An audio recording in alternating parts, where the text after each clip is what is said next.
Hello बच्चों, कैसे हैं। उम्मीद करता हूँ ठीक होंगे और आपकी पढ़ाई बढ़िया चल रही होगी। तो आप लोग जो पढ़ाई कर रहे हैं, आपको पता होगा कि कक्षा 10 का जो बोर्ड का एग्ज़ाम है ये फरवरी में होता है। तो अब ज़्यादा दिन शेष नहीं है। समय को देखते हुए आप अपनी टाइमिंग को, सभी विषयों को एक एक घंटा, आपके पास 5 विषय हैं, पाँचों विषयों को एक एक घंटा आप ज़रूर से ज़रूर पढ़िए और रिवाइज करिए। आपके पास जो भी टाइम बचता है एक्स्ट्रा, उसमें आप गणित और विज्ञान जैसे विषयों को निरंतर प्रयासरत रहिए। आपका जो नंबर उठता है, जिसमें नंबर नहीं कटते हैं, वो विषय गणित है। गणित और विज्ञान जैसे विषयों को आप बार बार रिवाइज करते रहेंगे, तभी आप इम्प्रूव कर पाएंगे गणित में। तो आप इसमें जानते हैं भूलने की प्रवृत्ति ज़्यादा होती है। तो भूलने के लिए एक ही उपाय है कि आप जो जहाँ पे अभी लगा रहे हैं सवाल, जो भी क्वेश्चन आप सॉल्व कर रहे हैं, उसको सॉल्व करिए। अब पीछे वाला टेस्ट अपने आप में ही टेस्ट लेते चलिए कि एक क्वेश्चन हमें आ रहा है कि नहीं आ रहा है। उसको आप डेली जान लीजिए, 1 घंटा आप जो पढ़ रहे हैं उसको दीजिए, तो 2 घंटा पिछले वाले को दीजिए, तभी आपका पूरा कंप्लीट हो पाएगा बच्चों। ठीक है, तो चलिए अब हम चलते हैं इस वाले प्रश्न पे।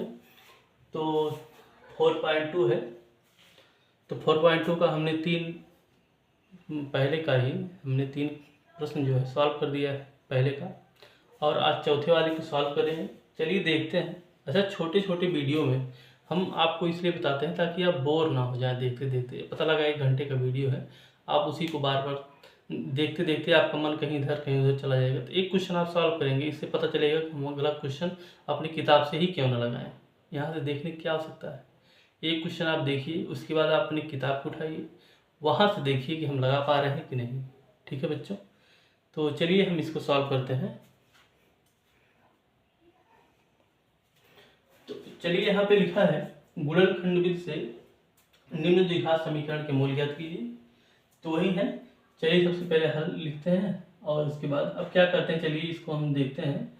सबसे पहले जो इसमें भिन्न में है, तो भिन्न को हम क्या करते हैं, भिन्न को हटाने का प्रयास करते हैं। तो कैसे करेंगे, देखिए सबसे पहले इसको हम यहाँ पे लिख लेते हैं 2x² - x + 1/8 बराबर में क्या है, 0 है। ठीक है, देख रहे हैं यहाँ 8 है। अगर हम क्या करें, सब में 8 से गुणा कर दें। ठीक है, 8 से गुणा कर दें तो यहाँ पे 8 हो जाएगा, और अगर यहाँ पे 8 हो जाएगा तो 8 8 कट जाएगा। ठीक है, यानी नीचे बटे में कुछ बचेगा नहीं। ठीक, तो हमारा द्विघात समीकरण जो है आसानी से दिखेगा, जिससे हम बना पाएंगे सवालों को। चलिए तो लिखेंगे प्रत्येक पद में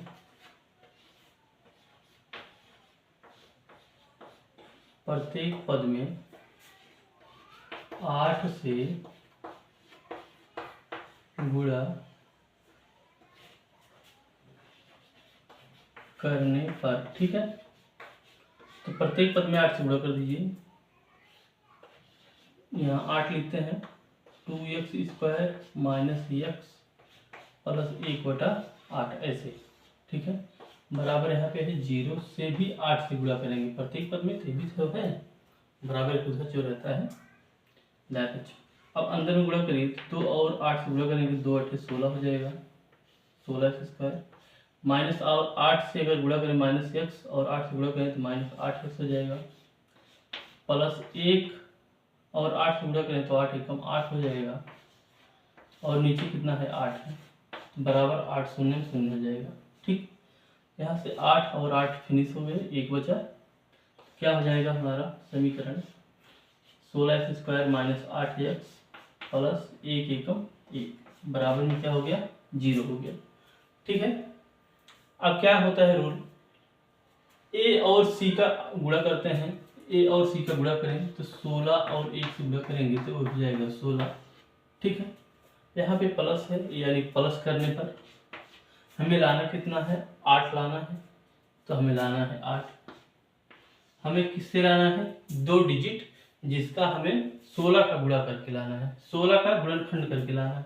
तो 16 का गुणनखंड जब करते हैं तो 16 का गुणनखंड अगर करें तो 2 8 16, 2 चौके 8, 2 दूना 4 और 2 एकम 2, यानी ये हो गया 2 दूना 4 और 2 दूना 4। तो 4 और 4 कितना होते हैं? 8 होते हैं। ठीक है, 4 और 4 कितना होते हैं? 8। अगर 16 का बनाए तो 4 चौके क्या होता है? 16 होता है। ठीक है, तो हमें 2 डिजिट क्या मिल गए? 4 और 4 मिल गए बच्चे। क्या मिल गए? 4 और 4 मिल गए। तो बस अब हमें सॉल्व करना है। अब यहाँ पे क्या लिखेंगे? इसके स्थान पे 4 और 4 लिखेंगे।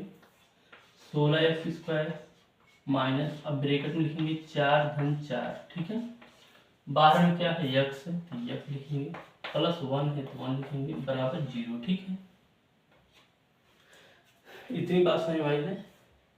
ठीक, उम्मीद करता हूँ आपको समझ में आया होगा। तो यहाँ पे 16x² माइनस, अब x को अंदर में मल्टीप्लाई कर लेते हैं तो 4x हो जाएगा, प्लस 4x हो जाएगा।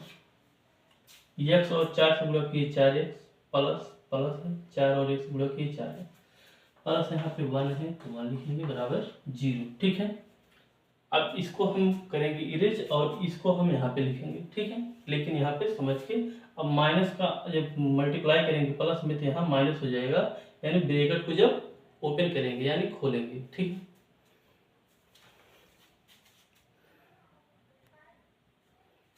तो यहाँ पे क्या लिख दें? इसको हम लिखेंगे ऐसे, एक लाइन खींच देते हैं। यहाँ पे लिखेंगे 16x² माइनस, अच्छा ब्रैकेट ओपन कर रहे हैं तो 4x हो जाएगा। अब यहाँ पे प्लस है तो माइनस और प्लस का मल्टीप्लाई क्या होता है? माइनस होता है। 4x प्लस 1 है तो 1 बराबर 0। ठीक है, अब इसको हम क्या बनाते हैं? समूह बना लेते हैं। क्या बनाते हैं? समूह। 16x² माइनस 4x एक ब्रैकेट में हो जाएगा और माइनस 4x। ठीक है, अच्छा यहाँ से प्लस से हम माइनस कॉमन ले रहे हैं तो यहाँ माइनस हो जाएगा। ठीक है, और यहाँ बचेगा 1 बराबर 0। ठीक है, तो यहाँ पे देखिए, यहाँ 16 है, यहाँ 4 है, यानी 4 चौके 16 होता है ना, तो 4 यहाँ कॉमन हो जाएगा। यहाँ x है 2 बार तो एक x कॉमन लेंगे तो एक x निकल जाएगा। यहाँ बचा 4x। ठीक है, माइनस है तो माइनस, अच्छा यहाँ से 4x निकला है तो एक बचेगा। ठीक है, यहाँ से क्या कॉमन ले? यहाँ एक है, यहाँ भी 4 एकम 4 होता है तो एक कॉमन लेंगे, यहाँ बचेगा 4x माइनस 1 इक्वल टू 0। ठीक है, बराबर में क्या हो गया? 0। जो अंदर अंदर में है इसको एक बार लिखते हैं, 4x माइनस 1 एक बार, और जो बाहर बाहर है इसको एक ब्रैकेट में लिखते हैं, 4x माइनस 1 एक बार। ठीक है, ऐसे हो गया ना। अब यहाँ पे क्या लिखेंगे? हमारे पास दो गुणज मिल गए, लिखेंगे यदि 4x माइनस 1 इक्वल टू 0 तो 4x इक्वल टू 1। ठीक है, ये 1 इधर माइनस में है, दाएं पक्ष में जाएगा, बराबर को उधर जाएगा तो प्लस में हो जाता है, तो x बराबर 1/4। ठीक है, ये कैसे आया? 4 का इधर गुणा का संबंध है, इधर जाएगा भाग का संबंध हो जाएगा। इस तरह से x बराबर आया 1/4। ठीक है, पुनः इसको लेते हैं, यदि 4x माइनस 1 इक्वल टू 0 तो 4x इक्वल टू 1, x बराबर 1/4। ठीक है, आप देख रहे होंगे जो इसमें आया है वही इसमें भी आया है। ठीक है, तो आपका जो मूल हो जाएगा 1/4 और 1/4 हो जाएंगे, तो मूल बराबर क्या हो जाएगा? मूल बराबर क्या हो जाएगा? 1/4 कामा 1/4, ये आपका मूल हो जाएगा बच्चे। ठीक है, तो बस इसमें इतना ही। अब चलते हैं, नेक्स्ट वीडियो मिलेंगे नेक्स्ट प्रश्न के साथ बच्चों। धन्यवाद।